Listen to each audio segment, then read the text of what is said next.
Hello लोगोफोर बड' जब info YouTube चेनेलाव नोंथांमोनखौ बरायबाय। Assam ग्रामीण विकास बेंकआव साख्रि ओंखारदों। बेवहाय नोंथांमोना 8 पास जानाय लोगो लोगो गासैबो एप्लाइखौ खालामनो हागोन। दा फै गोबाव खालामालासिनो जों थांनोसै अफिशियेल पेजआव थांनानै जों नायनोसै अफिशियेल नटिफिकेशन। जेब्ला नोंथांमोना फैगोन अफिशियेल वेबसाइटआव अब्ला नोंथांमोना बेबायदि इन्टारफेस मोनखायो। बेनिफ्राय नैबेहाय फार्स्टआवनो स्क्रिनाव श' जागासिनो दङ। बेहाय नोंथांमोना अफिशियेल नटिफिकेशन डाउनलड खालामनानै नायनो हागोन। दायो आं नोंथांमोना डाइरेक्ट लाना फैखानोसै अफिशियेल नटिफिकेशन। नैबे जाबाय लोगोफोर अफिशियेल नटिफिकेशन। बेवहाय नायदो, बेवहाय माखासे टाइपनि पस्ट दङ। दा नोंथांमोना बिनि अफिशियेल लिंकखौ नांगौबा गाहायाव होबाय डिसक्रिप्शनाव डाइरेक्ट फैनानै नोंथांमोना नायनो हागोन आरो लोगोसे फर्मखौबो डाउनलड खालामनानै नोंथांमोनाहाय अफलाइन एप्लाइ खालामनो हागोन। आरो बेनि एप्लाइ लोगोफोर आं खिन्थाखाबाय अफलाइन एप्लाइ जागोन।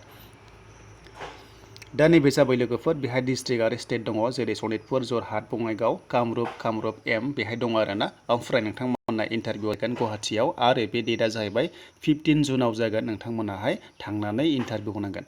दा बे जाबाय कन्ट्रेक्चुवेल जागोन लोगोफोर 1 इयारनि थाखाय आरो रिभिउ खालामनानै नोंथांमोनखौ बारायगोन होननानै बेहाय लिरनाय दङ। नोंथांमोना चान्स मोनगोन। दा पस्टखौ जों नायबा बेहाय डाइरेक्टराव 7 दङ, फेकाल्टियाव 7 दङ, अफिस एसिस्टेन्ट 7 दङ, एटेन्डेन्टआवहाय 4 दङ।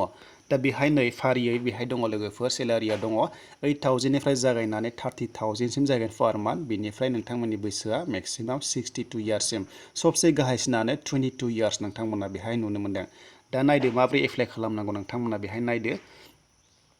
दा नोंथांमोना एप्लाइ खालामनोबा नोंथांमोनानि क्राइटेरिया दङ। नोंथांमोना डाइरेक्टराव एप्लाइ खालामनोबा पोस्ट ग्रेजुवेट एबा ग्रेजुवेट जानाय जानांगोन, बिनिफ्राय रिटायारमेन्ट जानाय जानांगोन आरो बिनिफ्राय एसामिस आरो इंलिश रोंनाय जानांगोन आरो कम्पिउटार नलेज थानाय जानांगोन आरो नोंथांमोनखौ पार्सनेल इन्टारभिउ आरो नोंथांमोनखौ प्रेजेन्टेसन खालामनो होनाय जागोन। ओमफ्राय नोंथांमोना आरो फेकाल्टियाव मोनदों बेहायबो ग्रेजुवेट आरो पोस्ट ग्रेजुवेट जानांगोन, बिनिफ्राय कमिउनिकेसन स्किला इंलिश एसामिस रोंनाय जानांगोन होनना बुंदों आरो टाइपिं खालामनो रोंनाय जानांगोन। स' लोगोफोर बेवहायबो नोंथांमोनखौ पार्सनेल इन्टारभिउ आरो प्रेजेन्टेसन खालामनो होगोन।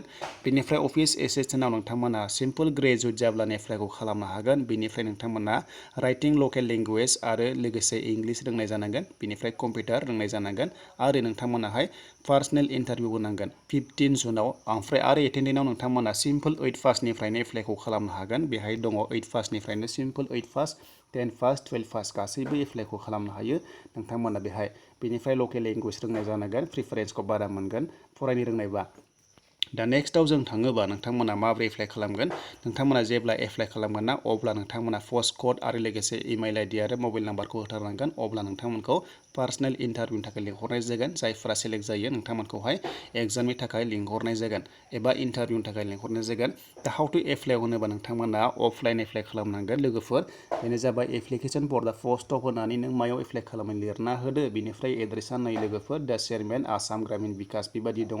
नोंथांमोना पिन क'डखौ मोनखाबाय, नोंथांमोना बेखौहाय स्क्रिनशट खालामना लादो आरो नोंथांमोना एप्लाइ खालामदो।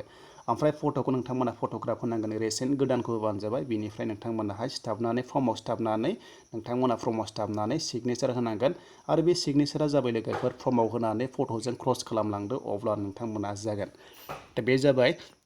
दानिया नोंथांमोना डकुमेन्ट्सखौ मा हरनांगौनो बेनो जाबाय नै लोगोफोर सेकेन्डारि स्कुल सार्टिफिकेट नोंथांमोना हरफानांगोन एबा मेट्रिक पासनि जिखुनु जाया स्कुल सार्टिफिकेट हरनांगोन आरो बेनिफ्राय मार्कशिट हरनांगोन। जेरै बेहाय दङ नै क्वालिफिकेसननि सायाव लोगोफोर VIII पास, HSLC, HS बेबायदि जिखुनु जाया नोंथांमोना ग्रेजुवेट जिखुनु जाया मायाव एप्लाइ खालामगोन डकुमेन्ट्सखौ गोनांखौ हरनांगोन। बिनिफ्राय एक्सपिरियेन्स दङबा हरनांगोन आरो गासैबो डकुमेन्ट्सआव नोंथांमोना सेल्फ एटेस्टेड होनांगोन आरो बेहाय लिरनाय दङ। दानिया लोगोफोर नोंथांमोना माबोरै नोंथांमोनखौहाय लिंहरनाय जागोन होनोबा नोंथांमोना जेब्ला एप्लाइ खालामगोन ना फन नाम्बार एबा इमेल आइडि होगोन, बेहायनो नोंथांमोनखौहाय लिंहरनाय जागोन लोगोफोर। नोंथांमोनखौ फनजों लिंहरनाय जागोन। स' बेनिसिम लोगोफोर दानिया एप्लाइखौ माबोरै खालामनांगौ नैबेहाय फर्म दङ। नोंथांमोना बेखौहाय डिसक्रिपसननिफ्राय डाउनलड खालामना लादो। ओमफ्राय नोंथांमोना नै फट'खौ नैबेयाव सिथाबना होबानो जाबाय। फट'खौ बेवहाय सिथाबदो, बेनिफ्राय नोंथांमोना साइनखौ ओरै बे नैबेयाव होनानै ओरै होलांदो आरो गोलाव होलांदो, क्रस खालामदो लोगोफोर बेबायदि होनांगोन। बेनिफ्राय नोंथांमोना पस्ट क'डखौ होनांगोन, नेम अफ दा पस्ट होनांगोन, बेनिफ्राय नेम अफ दा RSETI बेखौ होनांगोन, माने बे सार्कोल जागोन आरो बेनिफ्राय फुल नामखौ होदो ब्लक लेटार्सआव। बेनिफ्राय नोंथांमोना बेबायदि होलांनानै लास्टआव नैबे मबाइल नाम्बार दङ बेखौ होथारनांगोन।